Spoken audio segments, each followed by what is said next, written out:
These are underwater sounds made by humpback whales as they pass near Bermuda in the spring. They were recorded through a hydrophone, which is a kind of underwater microphone. The water is very deep, and the sounds are echoing off the undersurfaces of waves and from the submarine canyons and ridges on the island slope. If you listened for a long time, you will hear that the sounds are organized into definite repeating patterns. So we call them songs, just as we refer to bird songs or frog songs.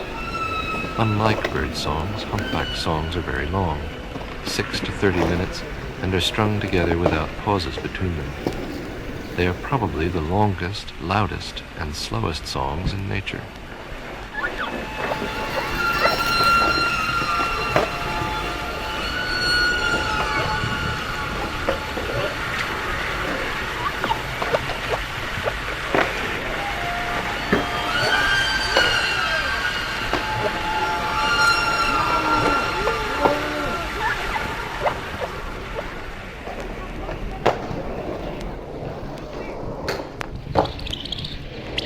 A good way to hear the patterned structure of humpback songs is to speed them up to birdsong speeds. This song is sped up 14 times. It's the only speed change on this record.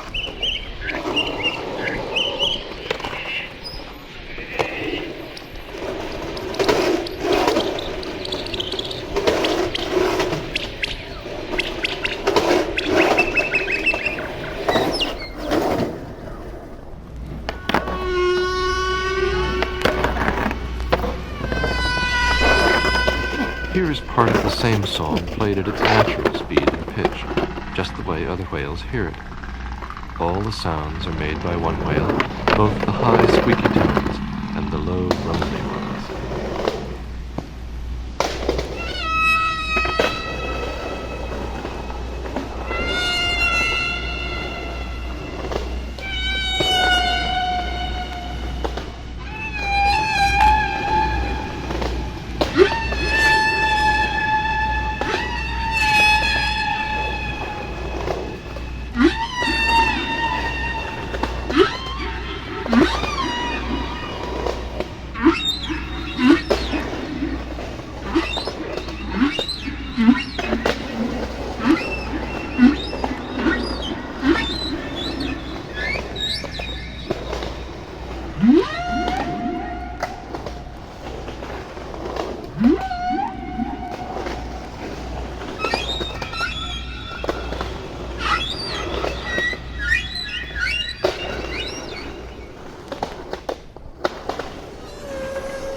Humpback whales are not only singers, but also irrepressible composers. They may be the only animal besides man for which this is true. All the whales in an area are constantly changing their shared song in little ways. Every week the song gets a few new touches, and after a few years the old song has been entirely replaced and everyone is singing a new song. Here's a song recorded 5 years after the one we just heard.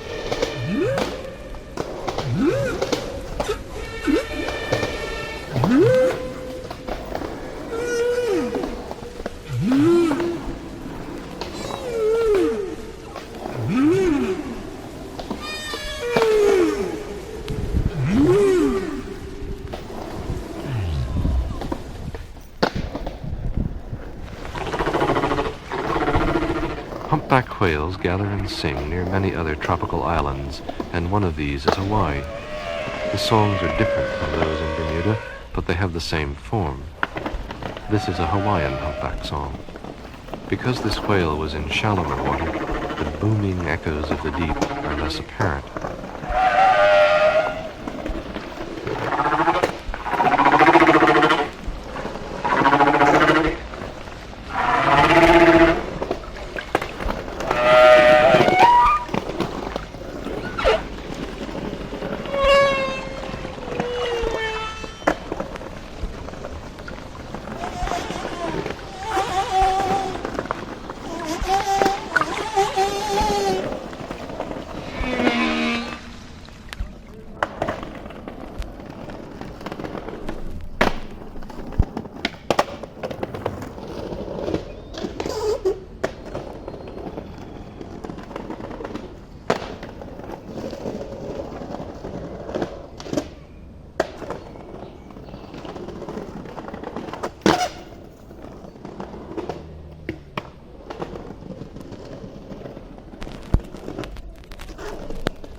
humpback whales can entrap dense schools of their tiny prey, such as krill, in underwater nets made of air bubbles which they release while encircling the school. The strange steam engine sound is the whale spinning its bubble net, followed by the burble of rising bubbles, and finally the net spinners spouting breath at the surface.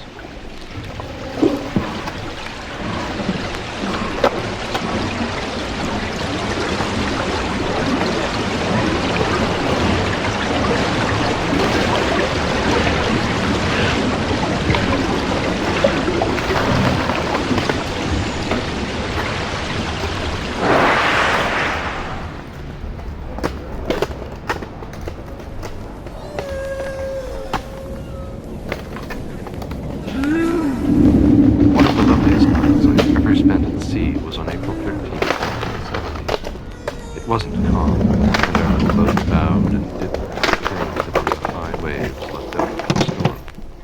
But the whales, deep inside those same waves, were aloof from all the turmoil at the surface, and their sounds were peaceful and serene.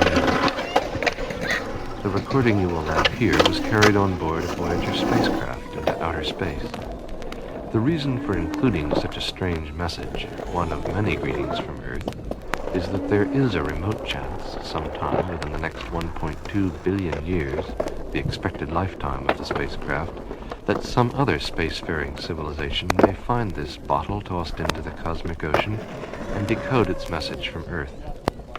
That idea stops my heart.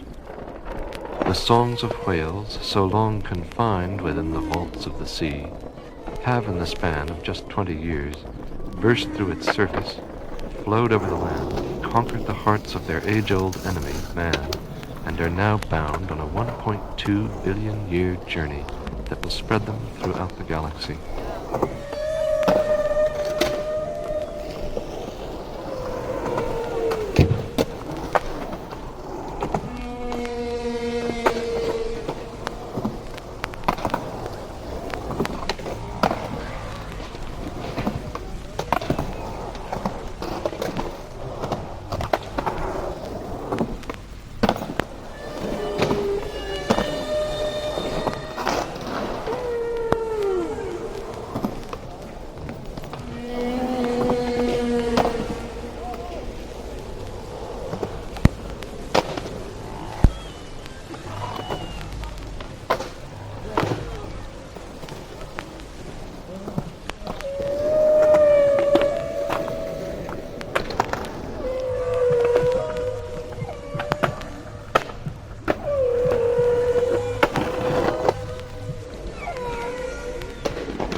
Krishna, Krishna.